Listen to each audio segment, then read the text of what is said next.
welcome to Clay Arts Centre. We're here tonight with Rich Brown, and Rich is broadcasting from Georgia, and he's originally from the Bronx here in New York, and we're super proud to have him on here tonight. Tonight is a very special night because normally we have artists who come on and give us a presentation of their work through a slideshow, and Rich and I talked yesterday, and he was going to try and be on the wheel tonight, but that didn't quite work out. So he's going to speak to us just from his studio.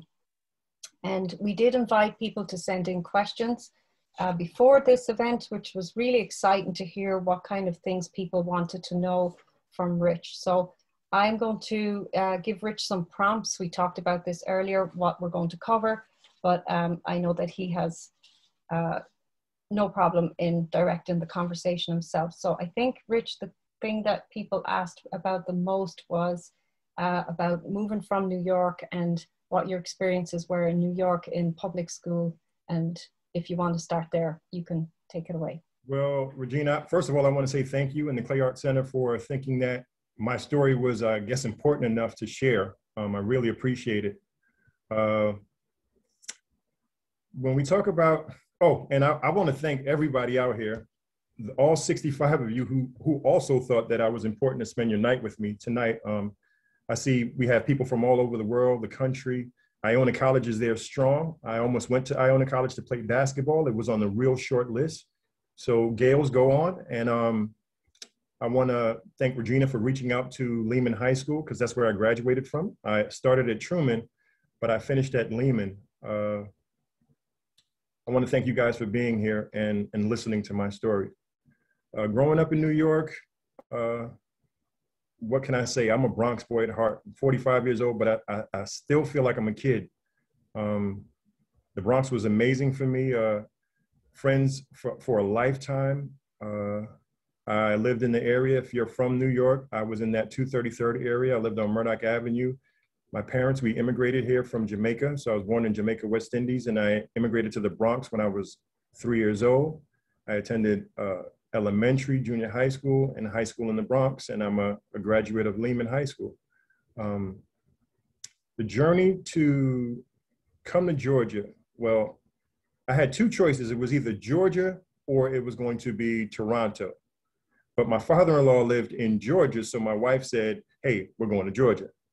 That's why I'm a Georgia product. It was real simple. I have over 17 years of education, and I was teaching in Jersey City because I went to St. Peter's College, which is now St. Peter's University in Jersey City. And then I moved to Georgia to teach in Clayton County. So for the past 14 years, I was an academic teacher in Clayton County, Georgia. And I made my switch from teaching to a full-time potter 3 years ago. So this is the third year on my journey as a potter. I started pottery when I was 32, hence the name Pottery 32. It was crazy because in New York, I started high school at Truman High School, and it was amazing because we had a planetarium, we had a weather station, and if there was a pottery room there, I didn't see it. I didn't see a pottery wheel until I was 32 years of age. And the way I got into pottery is I saw a guy making mugs for a coffee shop on YouTube, and I was just amazed that somebody could turn mud into something so beautiful. And I went to a studio in Decatur called Mudfire. I got on the wheel. They lied to me. They said I was a pro. I actually brought my first mug. So this was 2 months in at Mudfire. This is the mug that I made 2 months in. It's very special to me. I look back at it now and I can teach my 6-year-old how to make this exact same mug. But when I was 32, this was my first mug. And it's funny because it's actually about the same weight as this mug that I made about 2 years ago. So I started pottery at the age of 32, and I've been doing it ever since. Oh, great. Thank you, Rich. So I think a few people had asked about your process and the type of clay that you use. So do you want to talk about that a little bit? Yeah, I use stoneware. So I use a Laguna B mix, and I use, I want to say it's a standard 112. Those are the two primary clays that I use. I stay in the functional realm. Everything I make, I want it to be used on a daily basis. My process, I would say I'm semi a production potter. It depends on the day. Yesterday, I made about 66 pieces. Today, I was trying to finish up some of those pieces, and tomorrow I'll probably have another day of over 50 pieces. I'm more concerned about form and function than glaze. I really care about the form, the weight, the feel, and the functionality of the piece of pottery that the user intends it to be. Thank you, Rich. I'm just going to go back here to some of the questions that we talked about earlier, and I'm going to call out a question from Seamus Duffy, who's with us from Iona College tonight. And he wanted to know if you had a favorite piece of pottery from the past. Is there any ancient or historical works of clay that stand out or have a special meaning to you? Well, that's a great question. I would say I'm somewhat of a pottery nerd, and in Georgia, there's a lot of clay history in the South. And there was a potter who lived in my area. I used to live in an area called Peachtree City. It's south of Atlanta, and his name was DX Gordy. And I was always trying to find DX's stuff. His work is in the Smithsonian, and I knew that he was local to where I was. So in the beginning of my pottery journey, I was selling work at the farmer's market in Peachtree City. And I was asking former mayors, just people around. I said, I know DX was around here. Does anybody have any idea where I can find somebody who's related to him? And one day his nephew, who's in charge of his estate, was walking past my booth and told me that my work reminded him of his uncle's work. And it happened to be DX Gordy. And he told me where he once had a shop, and at that present location is a Dunkin' Donuts and a Shell gas station. And I took my daughter over there. This might've been about 8 years ago. And we actually found shards of pottery from his pottery studio that was there over 80 years ago. And I collected a bag full. So I have a bag full of shards at my house right now of DX Gordy. So DX Gordy, I would say his piece or his shards that I have now collected would be the pottery that I cherish the most. That's a really great story, Rich. I'd love to see what you collected, and maybe you could think about putting them together in some kind of format. Definitely can. Yeah, it'd be really good to see that. There's a lot of questions coming in, so let me keep on moving. Let me see. A lot of people are inspired by the fact that you started pottery so late, and I think it's given great hope to people who also are starting their pottery journey late. Do you have any advice or good pointers for people who are coming into pottery late? What I can say is you just have to follow your heart, and that's what I did. With me in the journey of pottery, I have 17 years as a teacher, and a lot of people told me, like, you have so many years teachers, wait till you retire.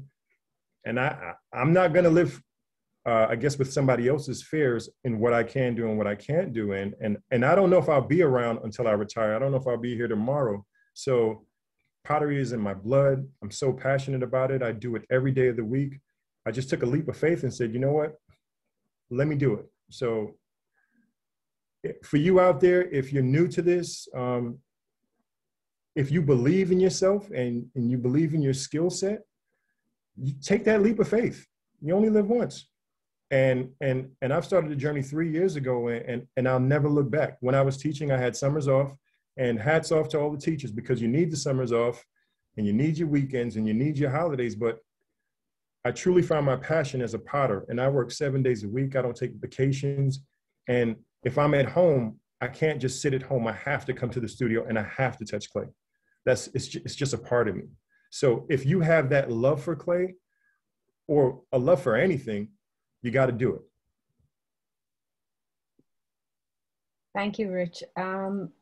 Building on that topic, I had some questions from people who also wanted to know, how did you find your voice regarding your style and design? Mm-hmm. Well, finding my voice with my style and my design, when I started at Mudfire, Luba and Eric were the owners, and what they just told me was, like, you want to keep your work clean, and that stuck with me. And what I try to do is I want to make work that's clean. It has a function, and it's made for the functionality of that certain piece. I want it to have a nice weight. Like I said, I'm not really big on glazes. I'm more concerned about the form and the feel and the functionality of pieces. And every day I'm still finding my voice. And it's amazing because it's like every 6 months, something new comes. I get a little bit better. I see things a little bit differently. Today I was in the studio trimming today, and there were certain pots that I just threw away because I didn't like the form. So I'm really concerned with form and functionality of the pieces, because I want my pieces to be used, and I want them to be shared. And that's my approach to pottery. I can draw, I can paint, I can do many things, but with pottery, it's a personal connection with the user. So I try to make something for them that, you know, they can keep, they can cherish it, and put my energy and all my love into the piece that I'm creating for people. And building again on that same area, we had a question from Maria, who was talking about, as you're going through your journey, that she often struggles with discovering that somebody else is already working in a similar style or similar design, and then she becomes paralyzed, which I think is a very familiar feeling to anyone who's creative. And do you have any suggestions for dealing with that?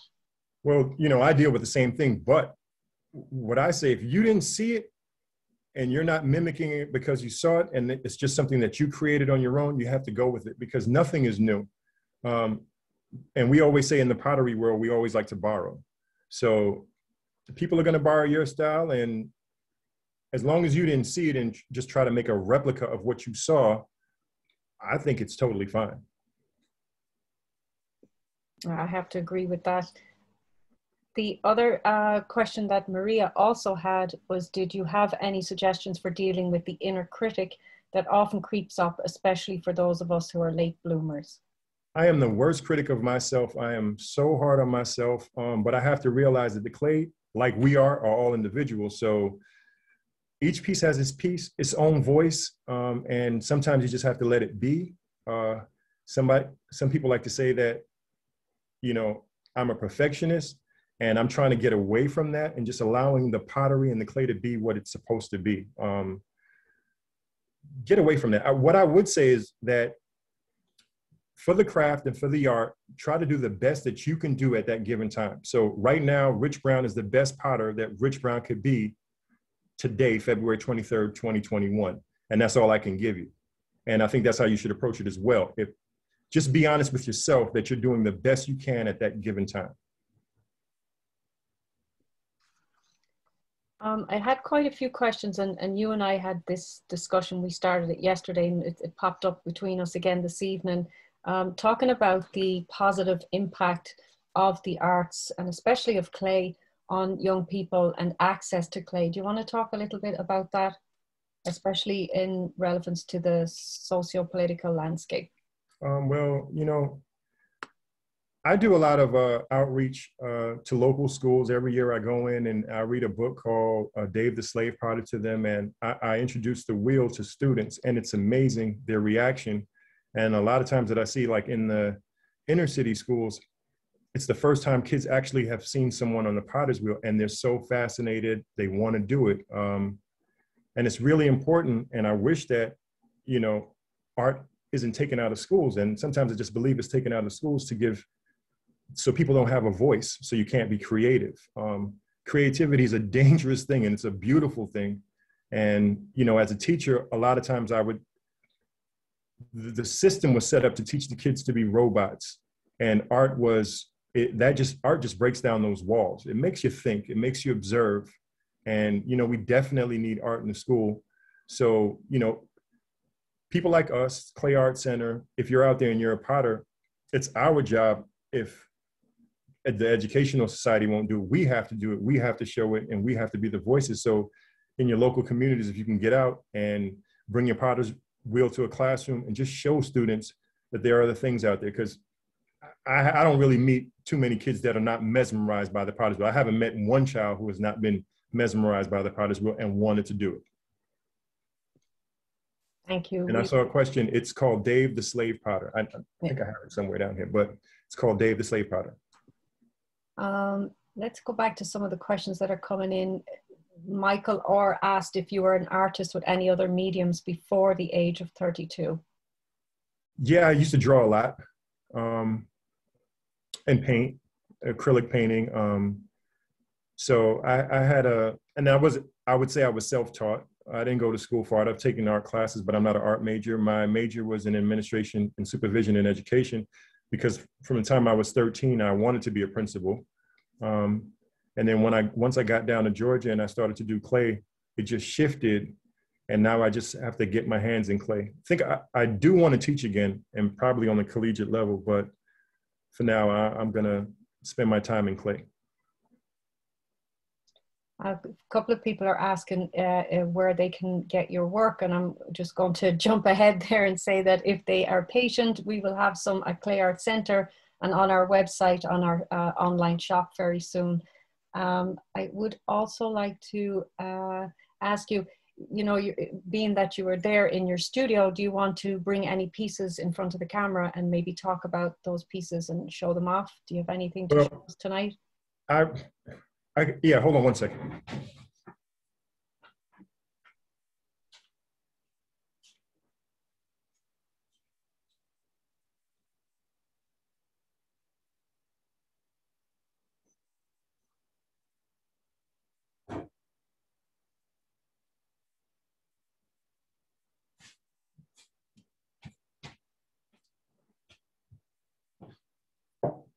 So the reason why I don't have any pieces currently is because I just moved into my studio 3 weeks ago. So in the last 3 weeks, this piece was trimmed this afternoon. This is just a bowl. I've made about 300 pieces since I've been here in the last 3 weeks. So I don't have much in terms of finished. I was creating some flower pots for a plant shop down the block from where I'm located. And this was one of the pots that didn't make it. It just has a little blemish on the bottom that I can sand out or grind out later. But this is just a few of my pieces that I have in studio. And this is like one of the only ones that's actually completed. As far as your glazing goes, Rich, I know that you said that you're not, really focused on the glaze, but you do have to have some sense of where you're going and what color choices you make. So do you want to talk about the types of glazes you use and what kind of design considerations you have? Well, since I'm trying to make a living at this, blue is the dominant color because the ladies love blue. So, but I'm more of an earth tone, and in going forward this year, I'm going to be incorporating earth tone to make myself happy. But blue, for some reason, is the big color. I have multiple glazes that I have recipes for. I used to mix them myself, but now I go to a store located in Chamblee, Georgia called Davin's, and they just give me the dry mix with my ingredients, and then I come back home and I work them out. Okay, and question here from Samantha. If you could go back, would you change anything about your art journey? And if so, what would that be?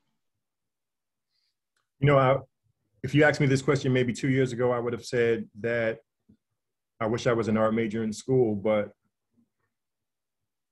I'm big on manifestation, and, I'm where I'm supposed to be. So this journey got me here for a reason. Coming to Georgia, seeing that YouTube video, I wouldn't change anything. And that's how I live my life. I'm here for a reason. I'm talking to you guys for a reason. You're here listening to me for a reason, whether it's good or bad, but this is where I'm supposed to be. So I wouldn't change anything. I don't have any regrets in anything that I'm doing. It's good for us that you don't have any regrets, because you're exactly where you're supposed to be, and we're happy to have you. What are your favorite forms? What kind of objects do you like to make the most? What is your range? Bowls. I love the shape of a bowl. There's something,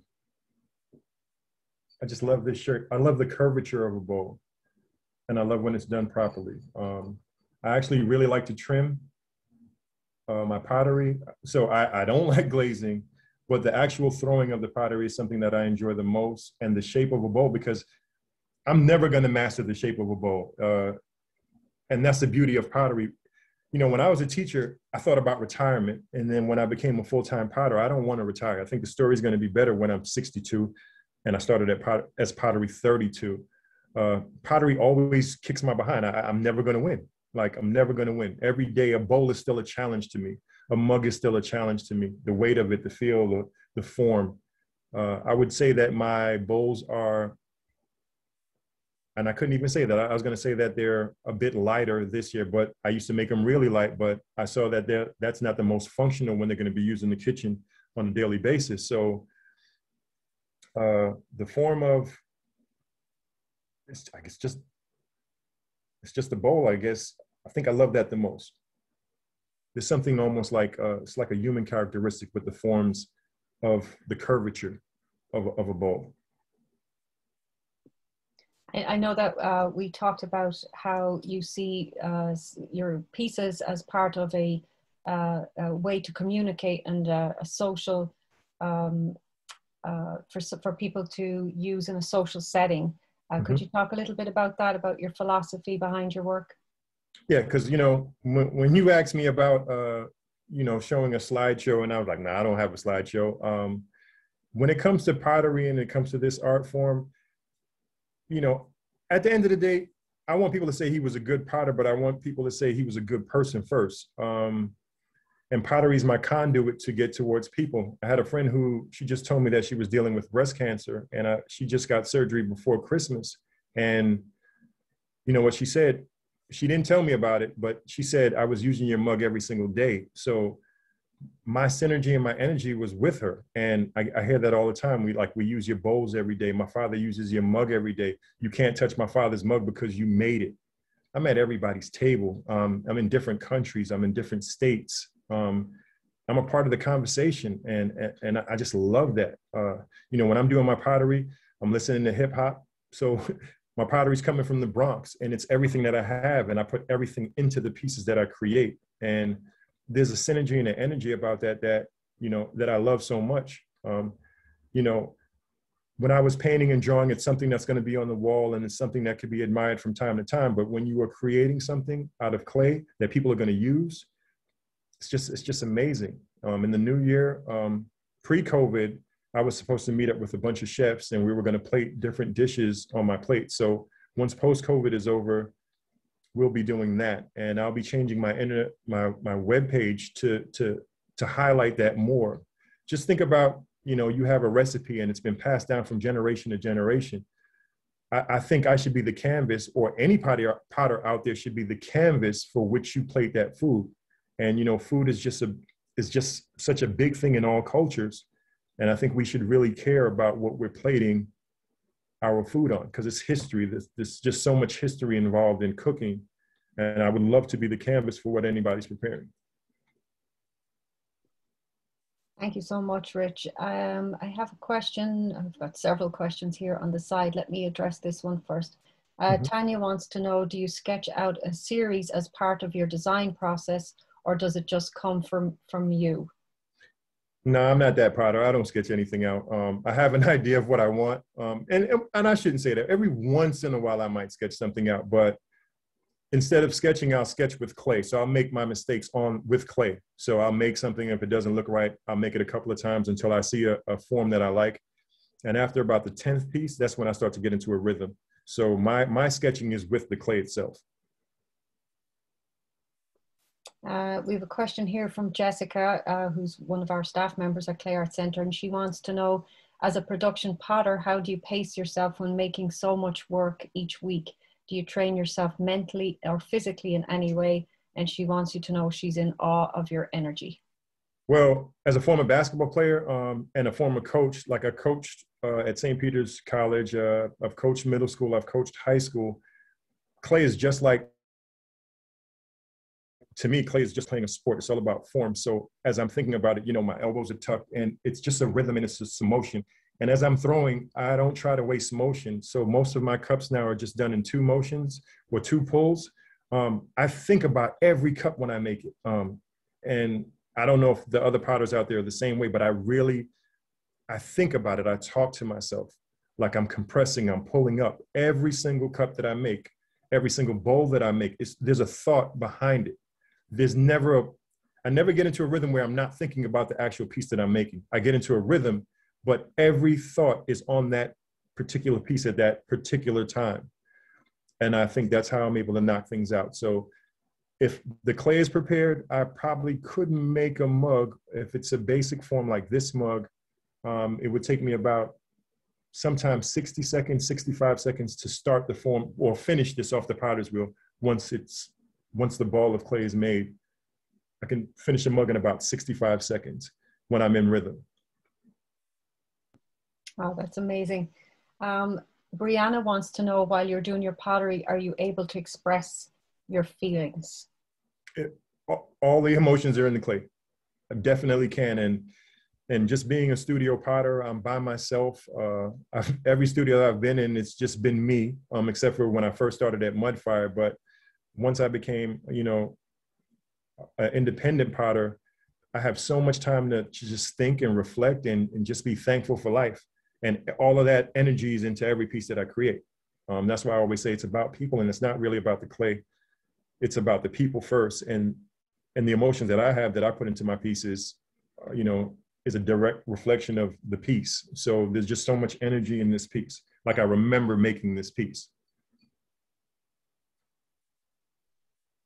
Thank you, Rich. I have a couple of questions here all in one, so I'm going to break it up. From Mark Lowry, it says, what has been the evolution from beginner to full-time potter, and what did you do early in your career versus how you get your workout now?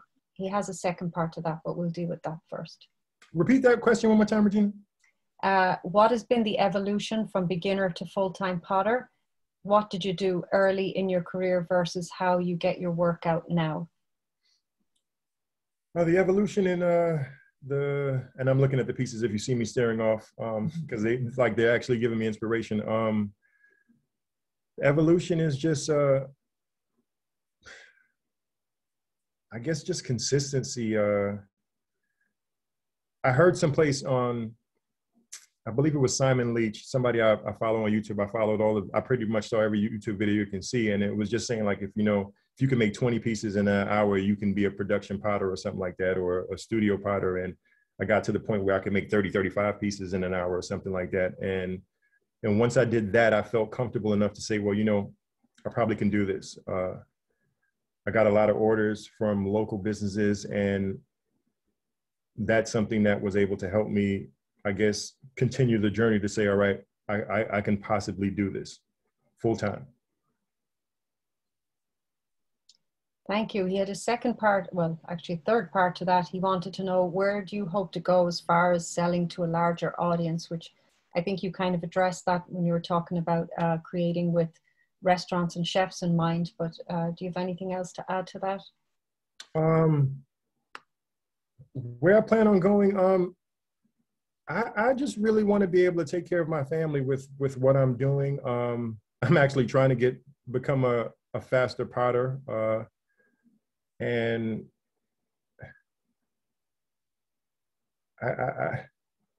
it's a good one. And like I said before, I think it's just like I'm where I'm supposed to be, right where I'm supposed to be. The journey, the business is growing. I have some things that are in the works that I will share with you guys at a later date. And Regina, you'll definitely get a heads up on it. But just continue what I'm doing right now in terms of just creating and making, because I make enough, and just getting those pieces out the door.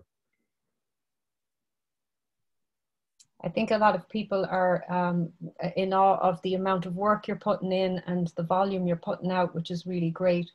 We have Lauren Skelly Bailey here with us tonight, and she wanted to know, how do you balance family life and making?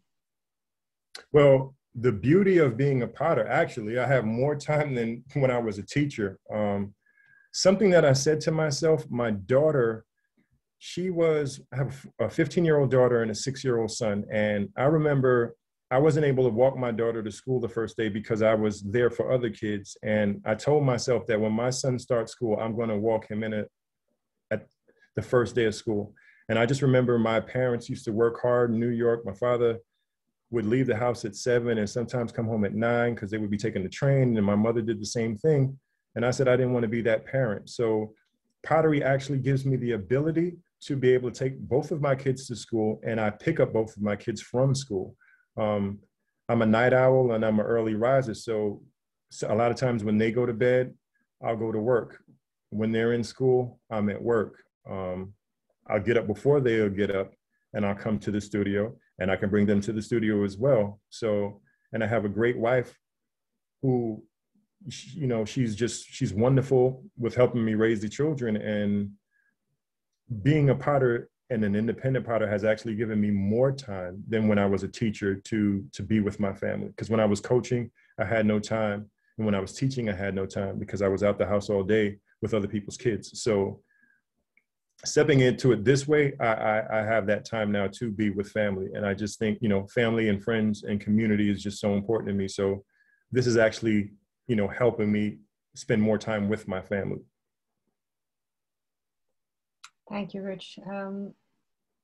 The question here from Sally, who's one of our artists at Clay Art Center and also one of our board members. She wants to know, during your production, do you ever get burnt out? And if so, how do you come out of it?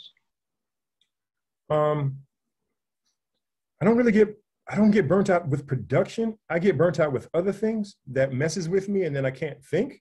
So it's not the clay. Sometimes the clay is soothing and it's therapeutic. It's other world issues that's going on that will burn me out. So, you know, as of recent, I don't even watch the news in the morning because it just gives me negative energy because there's not enough positive stuff going on. So, you know, I try to stay away from anything that will bring my energy down. But the production aspect of pottery doesn't bring me down because, you know, I could just bang out 50 mugs and it might only take me 2 hours. So I don't really have a problem with the clay is not the problem. It'll be societal issues that I try to stay away from that will cause the problems. I have a question here about who might be your favorite potters or the potters who have the most influence on you in the contemporary pottery field. Let's see. Dow Redcorn. Dow's actually, I believe he was a graphic designer, and he started when I started, and we started at Mudfire together. He makes amazing pieces. He carves, the airbrushing work is, I mean, his stuff is just amazing. I love his work. And Cameron Williams out of Australia, he makes pots that I can fit in. And I actually spoke to him pre-COVID if I can actually come down and do a workshop with him. And he said, anytime. Cameron Williams is amazing. And there's just so many others that I follow on Instagram. There's just too many because Stephen Phillips out of Alabama, his forms are amazing, a younger guy. There's just so many guys out there and girls out there who are just creating. Molly, I see Molly's work and she puts out a lot, and she's a teacher as well. Just Greg Hammerly, there's just a lot of them out there that I see that are just amazing. And the thing about pottery is there's just so many different forms, there's just so many different styles, and you can tell when somebody's putting their all into their pieces. It speaks to you. So I love a wide range of potters. Well, thank you very much. One of the things that you mentioned there was you know, connecting with other potters across the globe, which I think is really amazing. And one of the things that you talked about with me yesterday was having the connection with people through clay. So I think that's great that you're connecting with people all over the world through clay. Yeah, not only you know, the world of, you know, like pottery, but here in Georgia we have some amazing sculptors. You have Basil Watson, who just put up a sculpture of Martin Luther King. We have Kevin Chambers. We have Marty. We have Nnamdi Nkonkwo. Like, and I know all of these guys, and they're just amazing. So I've dabbled in a little bit of sculpture, but you know, just all art is dope to me. So one of the things I wanted to bring up with you, Rich, I think you'd be a good person to offer some advice about this. It's one thing to, you know, have a pottery wheel at home. It's an entirely different thing to actually go into business as a production potter. You talk about you know, a business plan? Did you make a business plan? Do you follow a business plan? How are you handling the practical sides of running a production studio? Well, network. I definitely had a business plan. Get out to know as many people as possible. I started working at, I was teaching, and then I was selling at the farmers market in Peachtree City. And Peachtree City is a very affluent community. And I was able to make a lot of contacts with people who were business owners. I've made medals for triathlons, marathons, restaurants. And it's just through the relationships that you have with people that you can continue to get continued business. So just relationship, and you'll know if it's the right time. Thank you so much. Could you talk a little bit about your studio in terms of your equipment, what you prefer, what you have set up there? I know you're not really in a position to show us around it too much tonight, but. Well, I have enough wheels to teach classes, so that's in the future goals, but this space right here is not appropriate enough for classes as well. But the wheel that I prefer is, I have a Shimpo Whisper, and I just love how they can stop on the dime. My first wheel was a Bailey's. The beauty of the Shimpo is when I'm producing and it stops on the dime, I don't have to wait for it to continue spinning before I take the pot off. So I just love the function of the Shimpo. I have 2 Scott kilns, and I have 2 Olympic kilns. So I started with 2 Olympic kilns, and they were wonderful. They're a company in Georgia, and I like to support local. And my Scuts in the Olympics, I haven't had any problems with them. One thing about a studio, I'll say make sure everything is on wheels, because clay is heavy, and every piece of furniture I have is on wheels, from my tables to my pottery wheel to my shelves. The only thing that are not on wheels are the kilns. That's really good advice. I had a question here from Sabrina. What is the most difficult aspect that you ran into while starting pottery? Most difficult aspect, and it's always going to be a difficult aspect in terms of sale. You know, when the economy is bad, or just getting your work out there. We don't have a product that's a consumable, so it's just building those relationships so you can always have a voice. It's staying relevant on social media, having content and having good content. And that's always going to be an issue. So it's a struggle daily. It's this daily struggle. So, when I was leaving the job as a teacher, it was like, I have a sure thing coming in. To go from a sure thing to not a sure thing is pretty tough, but I try to stay constantly out there working. So, and I spend a lot of time outside of my studio to build those relationships, to come back to the studio and work. Thank you, Rich. I had a question here. It's popped up a few times, and I'm going to ask it. I'm not quite sure what the maybe a broader meaning is, but the question is, what perhaps to you is the essence of clay art? What is the essence of clay art? I guess the clay is like, and I keep looking over to these 2 mugs that I have from the start to the beginning. So if you see me looking off, I'm just looking at these 2 mugs because it's letting me see my start and my progression. And the essence of clay is like like an individual, like a person. If it's a different type of clay, like the B mixed to the 112 is different consistency. The porcelain, clay is individuals. Every form is different, just like how we're different. I think that's the essence of clay, and that's the beauty of clay. A lot of times I like to show the clay, because the glaze takes away from it and it covers it and puts a shield, but sometimes you just really need to see the clay, and it's beautiful. So when I think of clay, it's just like us. Thank you. And that's just my take. That's my take on clay. No, I think it was a wide open question, and it should definitely be your own answer.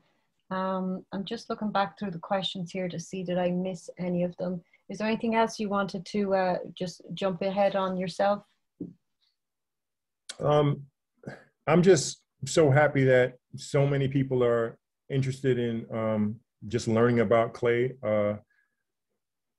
because everyone out there, the 63 people who are watching this, we're all in this together. And I want to say to everybody, like, if there's ever anything that you ever need a question from me, always feel free to, contact me through my email, contact me through Instagram or Facebook. And we have to be a community, and we have to work together in order for this, this journey that we all are on together to keep working. I know that you just recently moved. We talked about you started out there in Decatur in Georgia. Now you're in Hogansville. Yes. Could you tell us a little bit about that area? Do you have any other contacts in the ceramics field there, what it's like? Well, Hogansville, Georgia is about 45 minutes away from the Atlanta airport going south. It's a town of 3,000.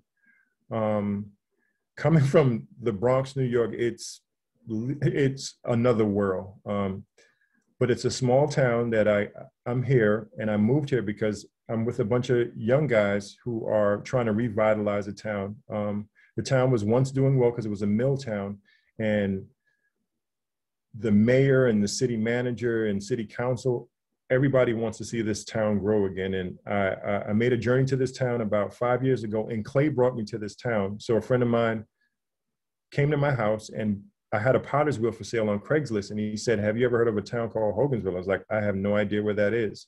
And I came out here 5 years ago, and there's a festival that they have every year called the Hummingbird Festival. I came out here, I enjoyed it.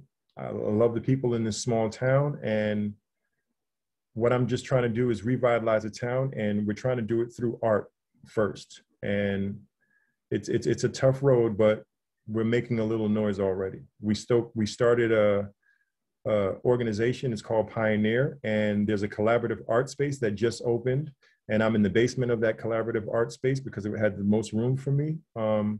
And we have 13 creatives in here, and it's a small business incubator. So we brought 13 new jobs to a dying town. And I'm just happy to be a part of this community. That's really wonderful to hear. Do you, well, somebody has asked, do you take visitors to your studio?